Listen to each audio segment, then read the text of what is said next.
They've done exactly that in terms of, getting to 100 million daily active users, monetizing via ads, a $15 billion run rate.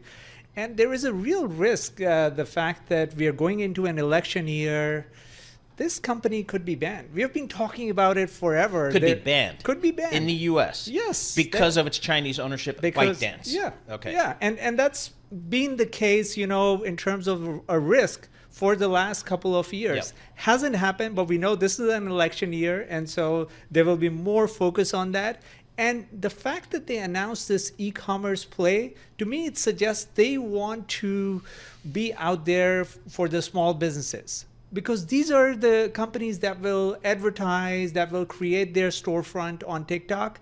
And once you have merchants on your platform, it gets all the more hard to ban such a platform because people are actually generating revenue. I see so the strategy here. Okay. that seems to be the play here. But we know social commerce hasn't been successful in the US. Take a look at Facebook. They tried Facebook shops, Instagram shops, never really took off.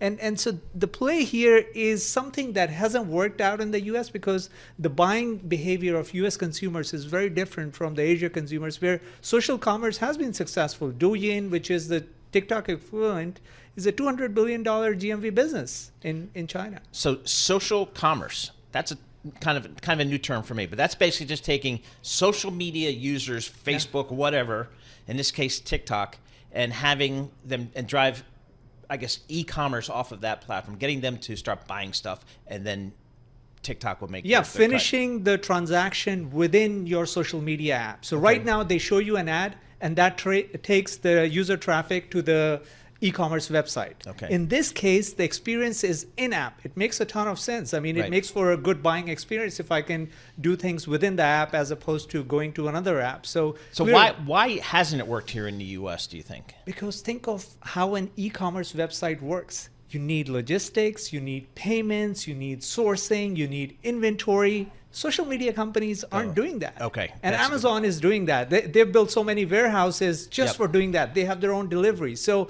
e-commerce requires all these things. And for TikTok, they're likely going to partner. So they have already partnered with Shopify and Walmart. Okay. They're going to look for more partners. Obviously, Amazon has done the same with other social media companies. We would have never imagined Amazon partnering with Meta and Snapchat. They've done that. So when you talk to the folks in the e-commerce world, what's the feeling about the ability of ByteDance/TikTok to actually have some success here in the US?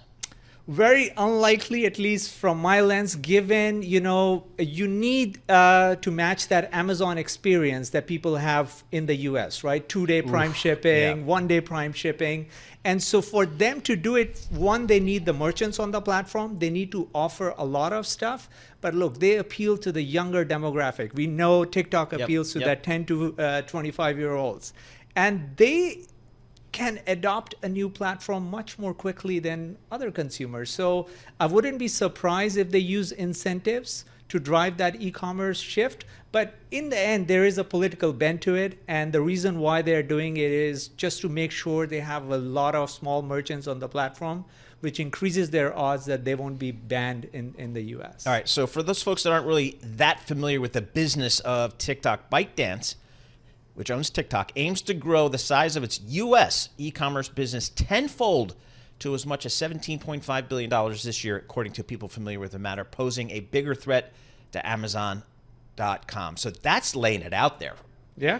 I mean, it's an ambitious goal, but we know the U.S. e-commerce market is huge. So it's still, less than 5% of the overall e-commerce market that's out there. And TikTok was last year on track to amass around $20 billion in global gross merchandise value, with Southeast Asia contributing the bulk of the sales through its platform, Bloomberg News reported. So now they're saying, okay, so they have some success in other parts of the world. Now the question is, can they do it here in the U.S.? Yeah. And when you talk to Amazon, they're like, they're a fly. We're not even worried about them. Is that the case? I think Amazon did preempt that. So in December, they announced this partnership with Meta, with Snapchat, with Pinterest.